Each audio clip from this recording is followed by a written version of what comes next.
With the post-form bench tops, before you can actually install it, you need to do a pre-fit, and just before you do the pre-fit, if there's any of these little bits of blocking timber on it, these actually need to be taken off.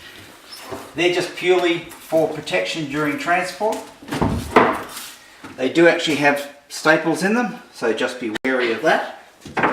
Don't reef them up, always pull them down to take them off, and that way you got less chance of ever damaging the actual laminate on the bench top.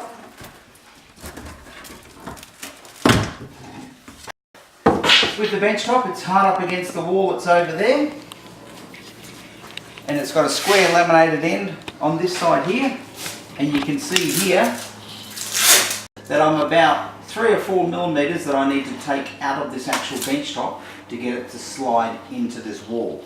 One of the first things though I want to check to see is how square is that wall, because that will determine how much I take off the front of this and how much I take off the back of it. So we're just going to take off the even amount all the way through.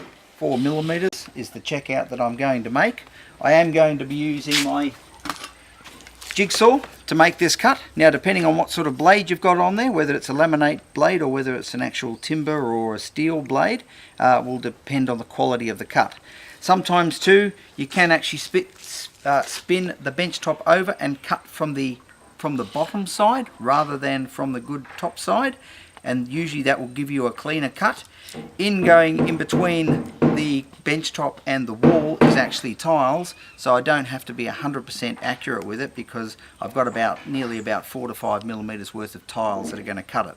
But however, in saying so, I won't be rushing this job. I will be taking it careful, and also too, as a bit of protection and so I can see where I'm going, I put some masking tape down there. Put some masking tape on the other side here as well, just so as the bench top sliding along, if there is any grit that gets caught between the bench top and, between the jigsaw and the bench top, it's not going to scratch the bench top. I normally do my cut in the bench top first, rather than cutting along this way, because the last thing I want to do is to chip out the laminate on the other side. So I always do this cut first, and then I come along and cut the other side off. If it needs to have a little bit more taken off, then I'll just leave the masking tape on there, and I can just mark how much needs to come off and do a further cut. Okay, so we just check to see if it fits. You need to slide it in the same sort of on each side, because it is a fairly tight fit. So over there, it's sitting nice and neatly to the edge of the wall, and it's also a beautiful cut along, and the tiles will have no problems at all in cutting that. So the long length of the bench top is fitted now. Now we need to go and check what we need to do with the shorter side of the bench top to see whether or not we need to take any off and how much we do need to take off. We can also check the corners inside here. What we're looking at doing is making sure that there's not too much of a gap, that when the tiles go on the back of the wall, that they're not going to cover it. So looking at all of this, that all looks good.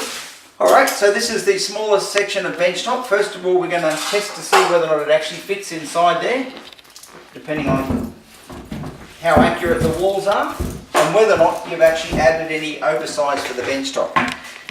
Don't force the bench top down. If it's nice and close, just sit it in. That's good. I've got about a 2 millimeter gap on here, but what will actually happen is that this long length of bench top will come to me about 2 millimeters, which is going to close up that gap. So I actually don't have to do any trimming of this bench top at all. Sometimes it's not a bad idea to maybe leave an extra 5 or 10 millimeters, especially if you've got an old brick home or a much older home that the walls are really bad. In this case here, this house is not too old, so the walls are pretty good. And then that way then you may need to trim a little bit off the back here before you screw it to the back of the, before you screw it onto the cupboards. So we've done a dry run here. Whatever you do, when you do get the pieces together, don't just reef them out. The last thing you want to do is to catch a little bit of the laminate on there and chip the other side of the bench top. So always try to make sure you've just got a fraction, a little bit of room, and then carefully remove the bench top out. Now this bench top here, it does have a plastic protective seal on it, so all I'm going to do is wind that up. Because what we want to do is to have a nice beautiful finish on here when we join up to the other bench top, that's going to join up spot on. So with the bench top itself, it does have these routed out toggle bolts inside there. So we need to have 3 toggle bolts that are going to go in, and also 3 that's going to go in on the main, and it's going to connect up on the main bench top. So as a general rule, you put them in the main bench top first, and then we will slot this top in over those toggle bolts. When jointing up bench tops, you are on a time frame.